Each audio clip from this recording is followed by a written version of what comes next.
Hello everyone, कैसे हैं आप सब। आज मैं रमज़ान के हवाले से एक बड़ी मज़ेदार पकौड़े लाई हूँ। इसमें मैं 3 चीज़ें डाल रही हूँ, आलू, पालक और प्याज। तो आइए शुरू कर लेते हैं। एक मीडियम प्याज ले लिए स्लाइस में कटी हुई, एक मीडियम आलू भी लिया है, उसे भी मैंने बारीक बारीक लंबाई में काट लिए। 1 टीस्पून ईच डाला है कुटा हुआ धनिया और ज़ीरा रोस्टेड, ½ टीस्पून हल्दी, इससे कलर अच्छा आता है, और ½ टीस्पून रेड चिली पाउडर डाला है, 2 टीस्पून नमक, 1 कप पालक डाली है बारीक चॉप की हुई, हैंडफुल मैंने हरा धनिया डाला है, अगर आपके पास मिंट हो तो थोड़ा सा वो भी डाल दें। चॉप मैंने लाल और सब्ज़ चिली डाली है, ½ स्लाइस्ड में मैंने बड़ी हरी मिर्च भी डाली है हालापिनो, 1 टेबल स्पून मैंने कॉर्न स्टार्च डाला है। ये इसलिए डालते हैं कि ये पकौड़े ज़रा क्रिस्पी भी बनते हैं और ज़्यादा ऑयली नहीं होते। 1 कप बेसन, 1 टेबल स्पून मैंने तेल डाला है और इसे अच्छी तरह हाथों से मिक्स कर लें। ज़्यादा अच्छी मिक्सिंग हाथ से ही होती है, तो आप प्रेफर करें कि हाथ से ही मिक्स करें।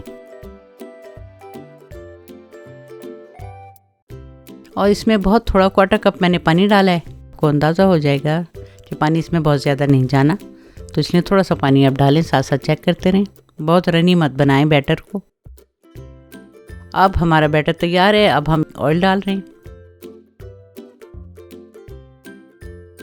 हीट को आप मीडियम कर दें और पकोड़े आप स्लोली इसमें 1 बाय 1 डालते जाएं। आप कोशिश करें कि पकोड़े हाथ से बनाएं, हाथ से इनकी बेहतर शेप आती है। चाहें तो आप स्पून भी इस्तेमाल कर सकते हैं, लेकिन मेरा एक्सपीरियंस है कि हाथ से ज़्यादा अच्छी शेप आती है। हम इन्हें डीप फ्राई करेंगे 5 to 7 minute medium high heat पर। ये देखिए कितने प्यारे पकोड़े हमारे नज़र आ रहे हैं, खुशबू भी बड़ी अच्छी है। इनका कलर हल्दी डालने से कितना अच्छा आया है और बहुत ऑयली भी नहीं लगेंगे। जो मैंने स्टार्च डाला है ये खाने में भी बहुत मज़ेदार हैं। हमारे पकोड़े अब तैयार हो चुके हैं और मैं इन्हें डिश आउट कर रही हूँ।